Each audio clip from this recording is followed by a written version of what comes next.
Bueno, familia, para cada uno de ustedes, buenas tardes. Feliz Santo Sábado, Dios los bendiga. Vamos a ver por qué la gente tarde o temprano se va de la iglesia.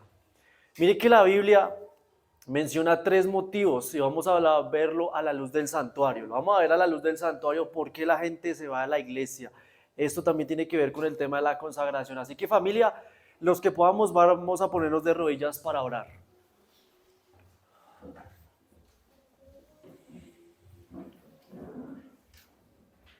Oremos. Padre Celestial, Señor, te damos las gracias una vez más porque estamos aquí reunidos, Señor, para exaltar tu nombre, Dios. En este momento vamos a estudiar tu palabra y queremos pedirte que por favor la enseñanza que nos has traído en esta tarde pueda ser para poder seguir aprendiendo y aplicar lo que podamos aprender, Señor. Bendice a cada uno de los presentes y por favor que tu Santo Espíritu nos siga acompañando. En el nombre de Jesús, amén. Amén.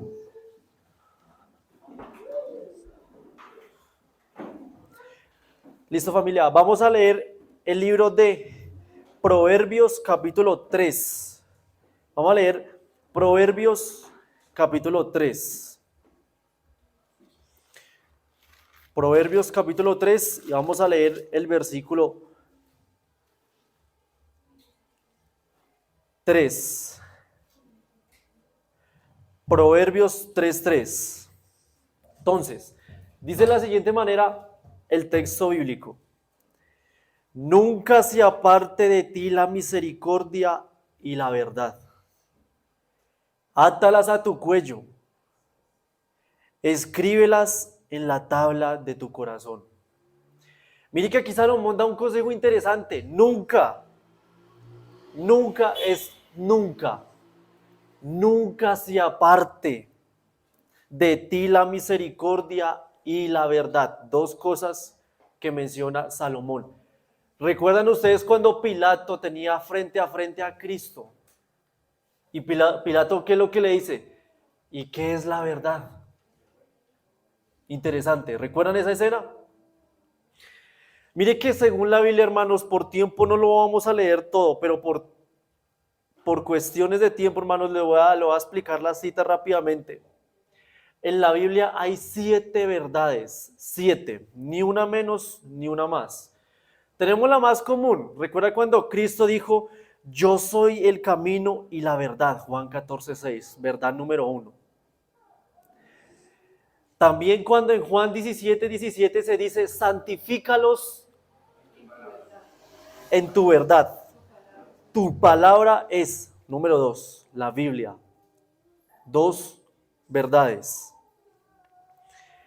Efesios 1:13 dice: fuisteis sellados en el Espíritu Santo de la promesa. Dice: en él también vosotros, habiendo oído la palabra de verdad, el evangelio de vuestra salvación. Tercera verdad, el evangelio. Cuarta verdad, Salmos 119, 142. Tu ley es la verdad. Note, 4 verdades. Número 5. Primera de Juan 5:6 dice: este es Jesucristo que vino mediante agua y sangre, no mediante agua solamente, sino mediante agua y sangre. Y el Espíritu, escuche cómo dice, es el que da testimonio, porque el Espíritu es la verdad. ¿Cuántos vamos? ¿Cuántas verdades vamos? 5. Quedan 2. Deuteronomio 32:4, porque Dios es Dios de verdad, insinuando al Padre. Dios Padre es la verdad. 6. Ahora, esta sí la vamos a leer todos. Verdad número 7. Primera de Timoteo capítulo 3.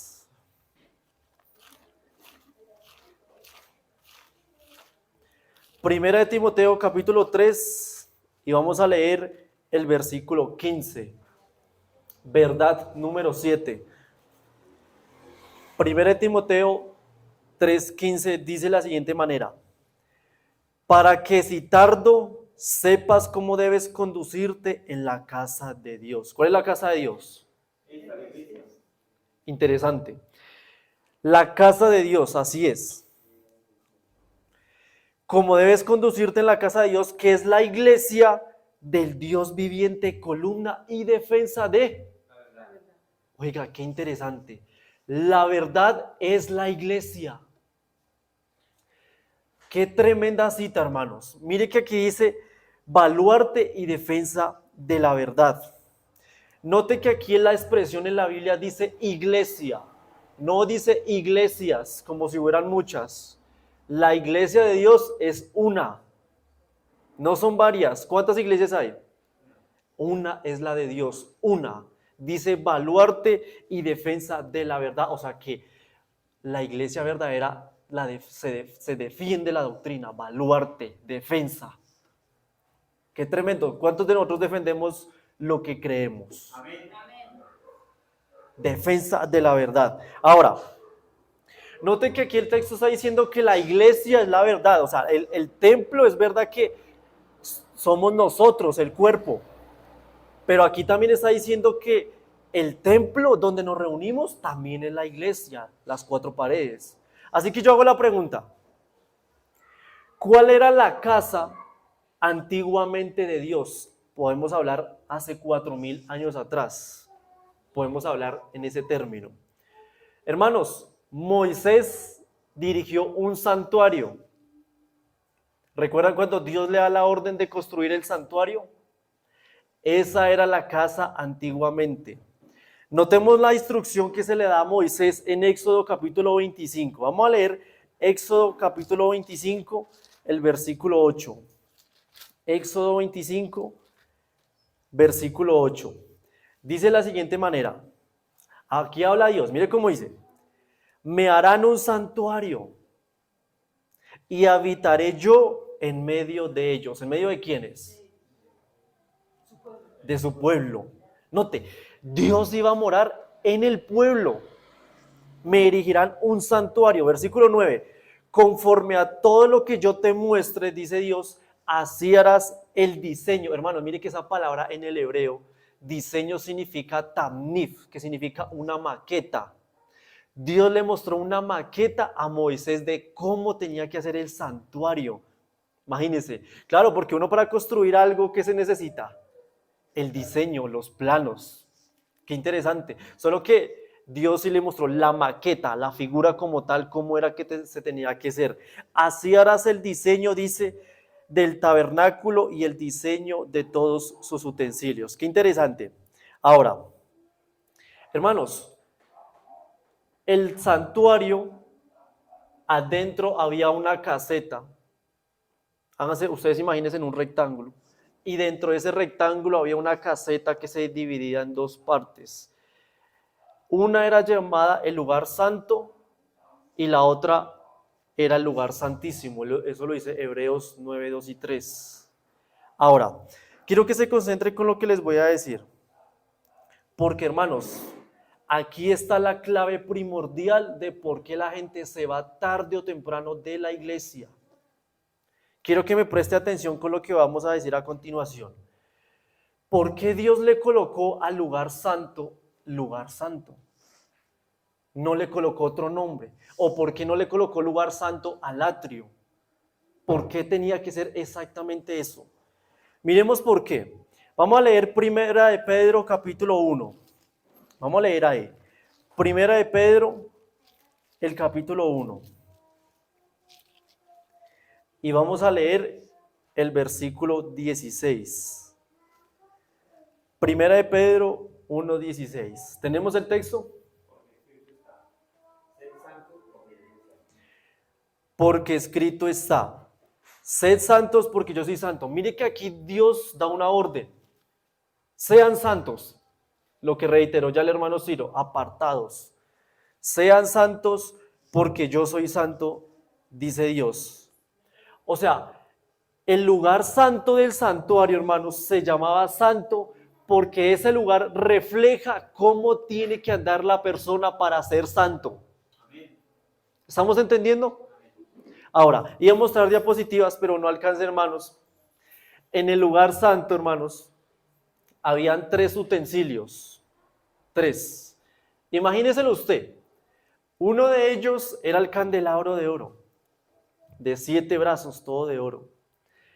Otro utensilio era la mesa con 12 panes. ¿De qué material era? Madera, cubierta de oro. Y otra era el altar del incienso. Note, 3 utensilios. No vamos a hablar con respecto a la construcción de esos utensilios, pero yo quiero que hablemos de la simbología de cada uno de ellos rápidamente. Hablemos primero de uno, hablemos del candelabro. Todos sabemos perfectamente que el santuario, todo hermano, todo es símbolo de Jesús, todo. Todo. Desde su ministerio en la tierra como su ministerio en el cielo. Pero el santuario es una réplica representativa también para la iglesia, en especialmente el lugar santo y santísimo. Ahora, ¿qué representa, por ejemplo, el candelabro en nosotros como iglesia, hermano? ¿Qué representa el candelabro? Vamos a leer Mateo capítulo 5. Vamos a leer Mateo capítulo 5, versículo 14. Mateo capítulo 5, versículo 14. Aquí Jesús le habla a sus discípulos, a la iglesia. Hermano, la función del candelabro es alumbrar, alumbra. Mire lo que le dice a la iglesia. Mateo 5:14 dice: vosotros, la iglesia, dice, sois la luz del mundo. Una ciudad sentada sobre ningún monte que no se puede esconder. Versículo 16 de una vez. Así alumbre vuestra luz delante de ¿quién? O sea que como iglesia tenemos que predicar, alumbrar. Hermanos, primera forma de por qué una persona se va de la iglesia tarde o temprano, porque deja de predicar. Una persona que puede estar años en la iglesia, pero si no se esfuerza diariamente por hablarle de Dios a otra persona, tarde o temprano se va a ir de la iglesia. Note el candelabro de oro, el utensilio que estaba en el lugar santo. ¿Qué le decía Pedro? Sed santos. ¿Estamos entendiendo, hermanos? Tarde o temprano se va de la iglesia. Con razón, Pablo, recuerdan en 1 Tesalonicenses, no apaguéis el espíritu, dijo Pablo. O sea, en otras palabras, no dejes de predicar, no dejes de hablar de Dios a otra persona. Hay gente que dice, yo no soy predicador, pero lo puedes hacer afuera. Utiliza los medios de las redes sociales para predicar. Mira cómo le puedes hablar a una persona de afuera, hermano. Hermano, eso no hay excusa, hermano. Una persona que deja de hablar de Dios, tarde o temprano se va de la iglesia. Ahora, hablemos de otro utensilio. Hablamos de uno más. ¿Cuántos utensilios eran? Ya hablamos de uno. Hablemos ahora de la mesa con los 12 panes. Hágase de cuenta una mesita, más o menos así, ¿tá? 12 panes de 2 hileras. La mesa recubierta de oro, era de madera. Y unos platicos ahí que tenían unos cubiertos de oro también. Hay una mesa con pan. Si yo tengo que alumbrar, ¿por qué el pan está en este lugar de santidad? ¿Qué simboliza el pan? Mire que Jesús dijo en Mateo capítulo 4, ¿recuerdan cuando Satanás va y lo tienta? Y Jesús le dice, escrito está, no solo de pan vivirá el hombre, pan, sino de toda la palabra que sale de la boca de Dios. En Mateo capítulo 4, versículo 4. Hermanos, un cristiano que deje de leer la Biblia tarde o temprano se va de la iglesia. Tarde o temprano se va. Lugar santo. ¿Estamos entendiendo el tema? Vamos con el tercero. Vamos con el tercero. Antes de ir al tercero, hermanos, quiero recalcar algo importante. Mire que una persona, hermanos, cuando come Biblia, hermano, come, se devora la Biblia, estudia la Biblia. Una persona no va a comer cuento, hermano. No come cuento. ¿Sabe que una vez le voy a contar algo aquí, un paréntesis voy a hacer antes de seguir? Una vez una persona me dijo, yo no creo en la Biblia, me dijo así. Y qué buenos argumentos tenía, usted lo escuchara. Dígame algo, piensen algo por un momento. ¿Qué pasaría si una persona le dice a usted, yo no creo en la Biblia porque antes de la Biblia existían los otros mesopotámicos y allá venían las historias que hoy se conoce como el Dios hebreo? Oiga, ¿cómo responder eso? Si eso viene antes. Y le voy a dar un consejo, hermano, porque estoy haciendo aquí un paréntesis. Mire que la Biblia, hermano, sabe que la Biblia no solamente es para que usted la lea. Mire también las posiciones geográficas. Mire lo que dice la ciencia, quién escribió, dónde escribió. Porque yo le dije a la persona, ¿sabe qué yo le dije a la persona? Yo le dije, si la Biblia fuera un libro de cuento, ¿cómo Moisés que vino de Egipto creyó a un Dios diferente a la cultura de donde él venía? Y aparte de eso, Abraham, ¿de dónde venía? Mesopotamia, por allá en esos lados. También de una cultura diferente, porque creía en el mismo Dios que Moisés. Note, creían en el mismo Dios siendo de una cultura pagana. Daniel, Babilonia. Y así con cada uno de los personajes. ¿Por qué los personajes de la Biblia, hermanos? Todos hablaban del mismo Dios. Por eso yo le creo a la Biblia, hermano. Amén. Es la única que concuerda. Si la Biblia fuera un libro de cuentos, ¿por qué en este libro lo han prohibido? ¿O por qué este libro, hay gente que ha muerto por este libro? Eso no es de cuentos. Por eso, hermanos, la mesa de los panes en el lugar santo, porque el pan significa Biblia. Es más, en el santuario, hermanos, habían 2 hileras de panes, ¿sí o no? 2 hileras. Cada una de 6 panes. Yo hago la pregunta, hermano, ¿qué significa el número 6 en la Biblia? Número de hombre. Número de hombre. ¿En qué día fue creado el ser humano? En el sexto, número 6. O sea que el ser humano, eso representa para el humano, humanidad, apuntando a Cristo también, la humanidad de Jesús, la humanidad. ¿Recuerdan ustedes cuando Apocalipsis 3:21 Jesús dice, al que venciere se sentará conmigo en mi trono, así como yo me he sentado en el trono de mi Padre? Eso, como yo he vencido y me he sentado en su trono, eso, así es. Note, las 2 hileras, uno representando a Cristo, otro también representando no solo a la iglesia, también humanos. Note qué interesante. Por eso, hermanos, hay que ser conscientes, hay que ser pensativos. ¿Será que yo estoy estudiando la Biblia todos los días? Hay gente que dice, es que yo ya la he leído toda al pie de la letra. Pero ¿qué dijo Jesús en Juan 5:39? Escudriñar las escrituras. O sea, averigüe, coma Biblia. Dijo Pablo, porque a todos vosotros se le han dado el alimento espiritual. Entonces, vamos entendiendo 2 razones por las cuales un cristiano se puede ir de la iglesia. Número 1, deja de predicar, deja de hablar de Dios, el candelabro de oro se apaga. Número 2, la mesa de los 12 panes, representando la palabra de Dios, que deja de estudiar la Biblia. Ahora, hablemos del tercer utensilio, hermanos. El candelabro estaba en el sur, la mesa de los 12 panes en el norte. Ahora hablemos del altar del incienso. Rápidamente, en el libro de Éxodo, hermanos, estaba un altar donde el sacerdote todos los días tenía que dar incienso en ese altar. Ahora, ¿qué representa ese altar? Vamos a leer Apocalipsis capítulo 5. Vamos a leer Apocalipsis, el capítulo 5.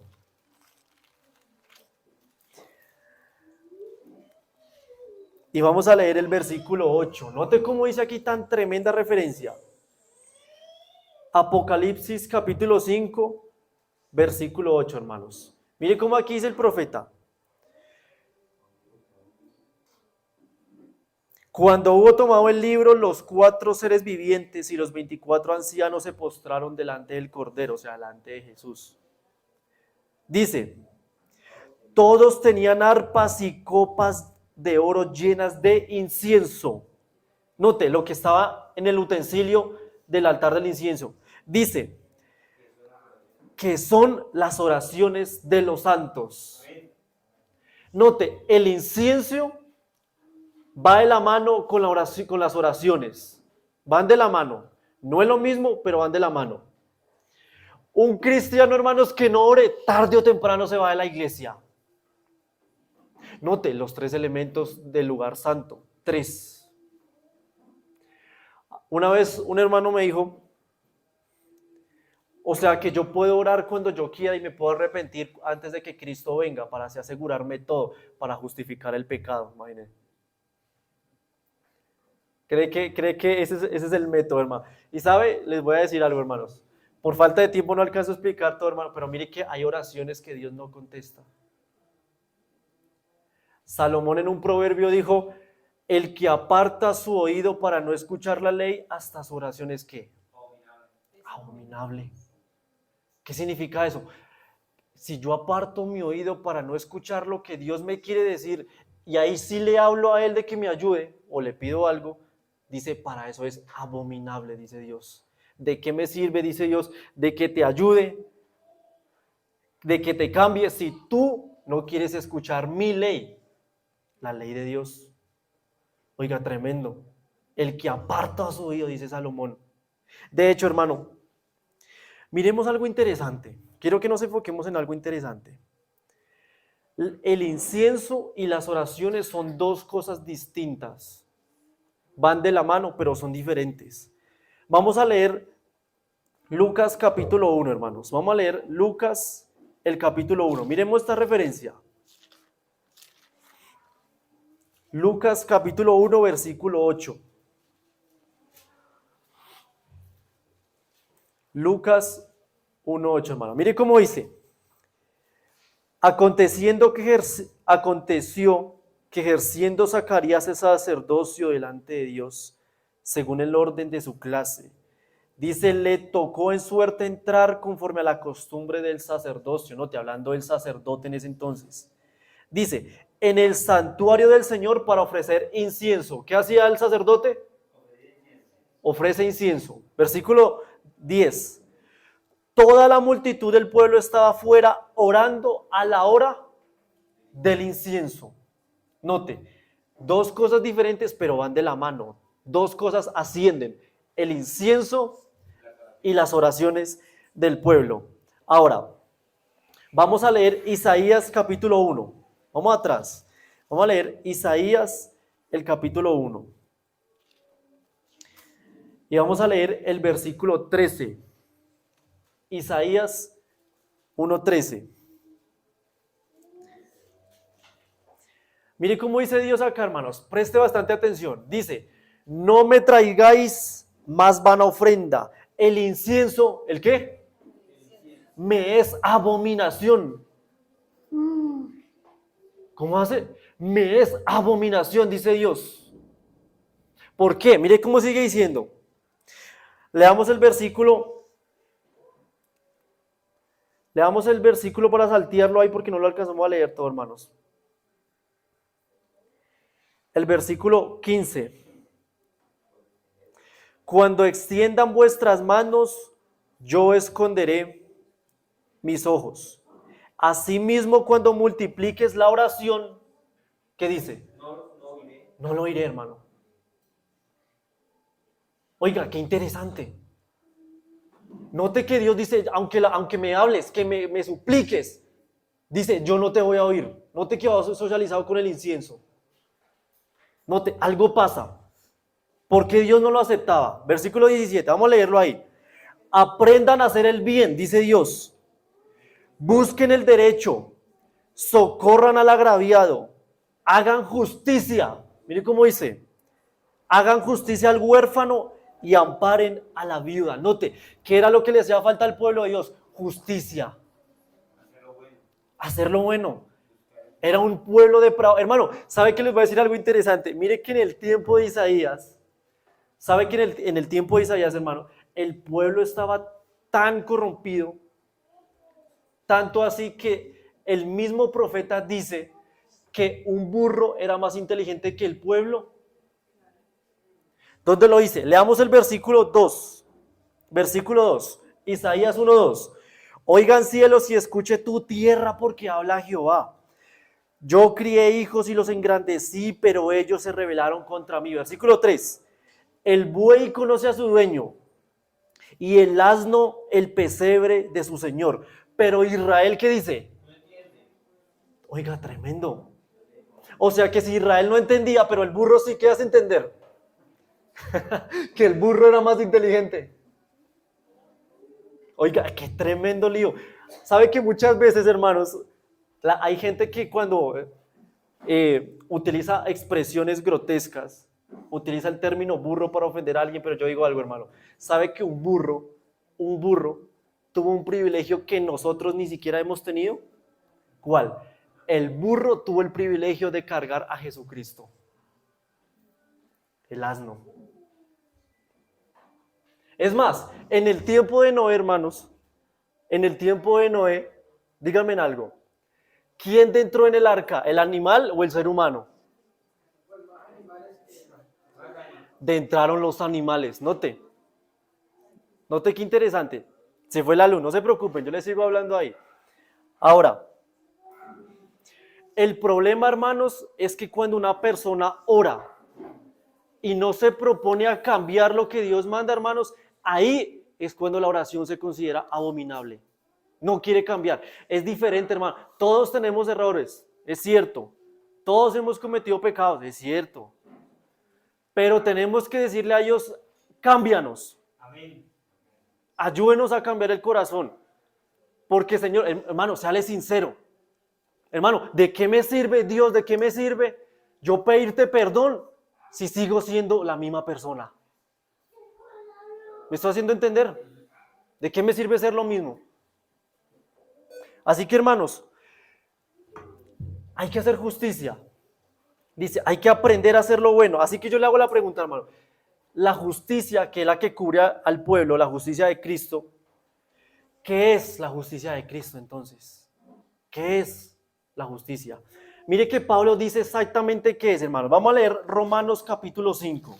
Vamos a leer Romanos rápidamente el capítulo 5. Y vamos a leer el versículo 18. Romanos capítulo 5, versículo 18. Entonces vamos a leerlo ahí todo ya que hay luz. Dice, así que, como por la transgresión de uno vino la condenación de todos los hombres, de la misma manera por la justicia, note, se menciona lo mismo que Isaías, por la justicia de uno, o sea, de Cristo, vino a todos los hombres la justificación que produce vida. Versículo 19. Así como por la desobediencia, note, desobediencia, transgresión. La desobediencia de un hombre, muchos fueron constituidos pecadores. Así también por la obediencia, ¿por la qué? La obediencia de uno, muchos serán constituidos justos, hermanos. ¿Qué hay que hacer? Obedecer. Aunque no tengamos ánimo, hermano. Hay gente que dice, es que no tengo ánimo de ir a la iglesia. ¿Y quién dijo que Dios es un sentimiento? Claro, es verdad, Él hace el querer y el hacer, eso es cierto. Pero nos vamos a dejar llevar por los sentimientos, como dice Jeremías 17:9. Engañoso es el corazón más que todas las cosas. Lo hacemos, hermanos, por decisión.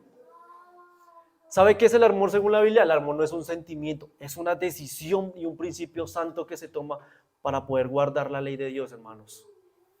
Porque todos nosotros saben que estamos aquí, hermano. Estamos aquí es porque tomamos la decisión de estar acá, hermano. Muchos vinieron porque probablemente no querían. Otros porque, claro, nos alegra las cosas de Dios. Gloria a Dios por eso, claro que sí. Y el que no tenía ganas de venir a la iglesia, gloria a Dios también, hermano. Porque eso es amor.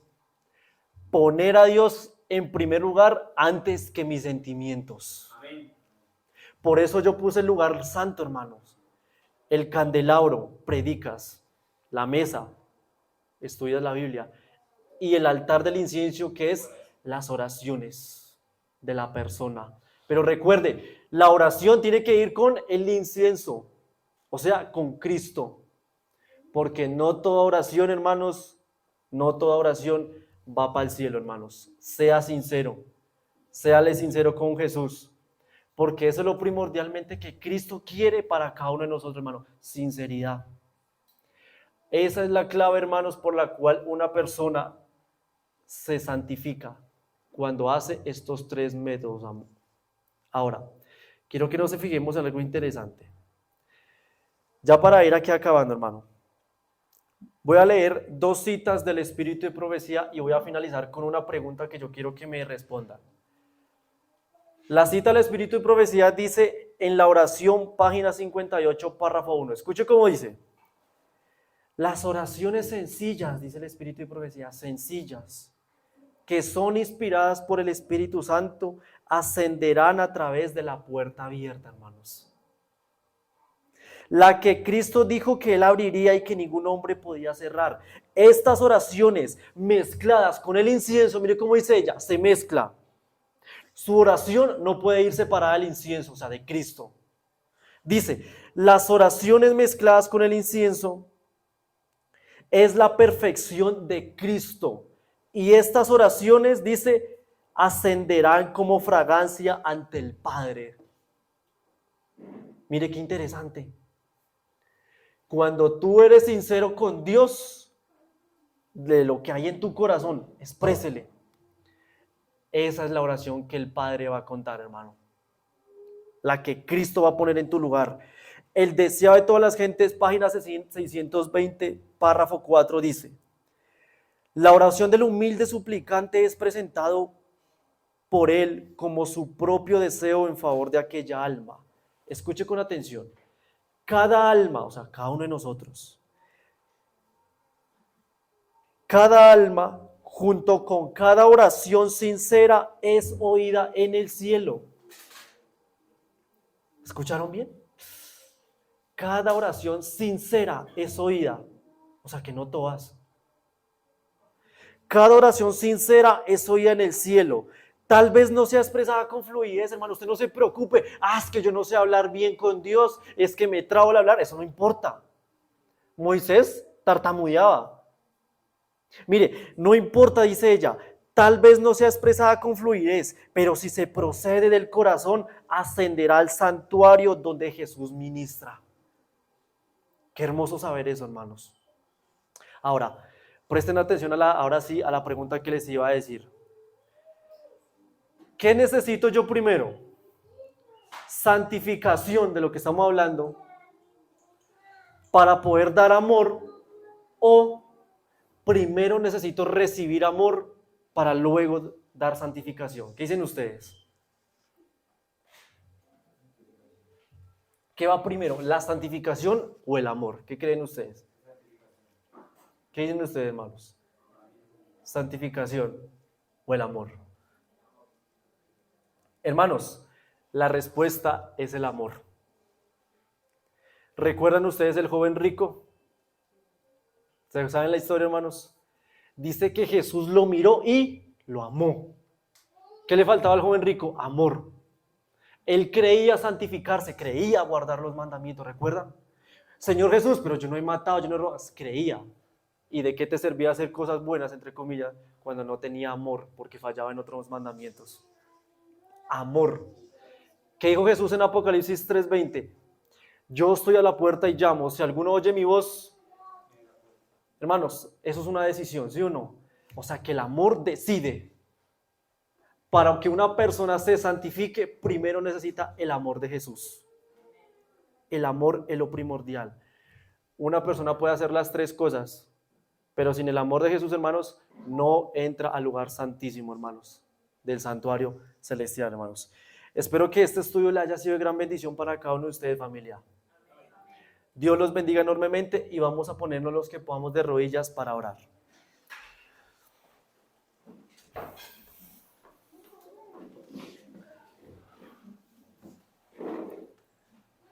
Oremos.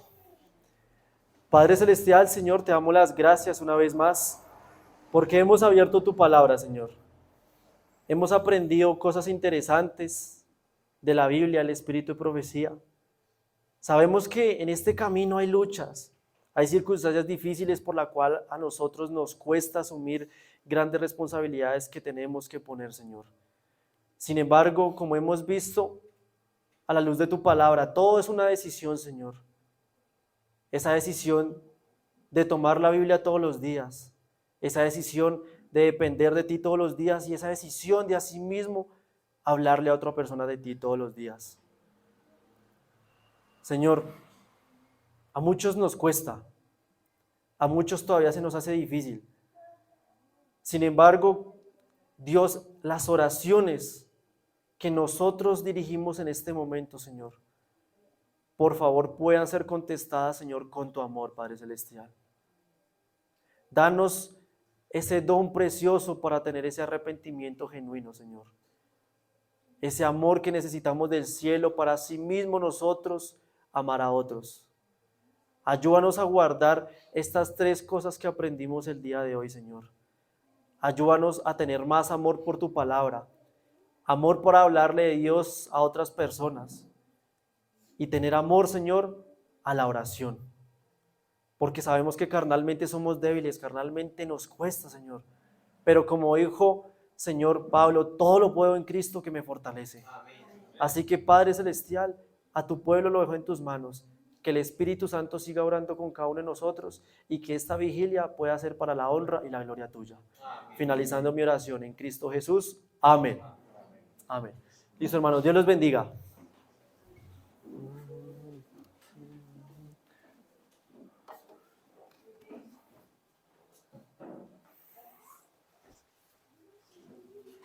Buenas tardes, hermanos.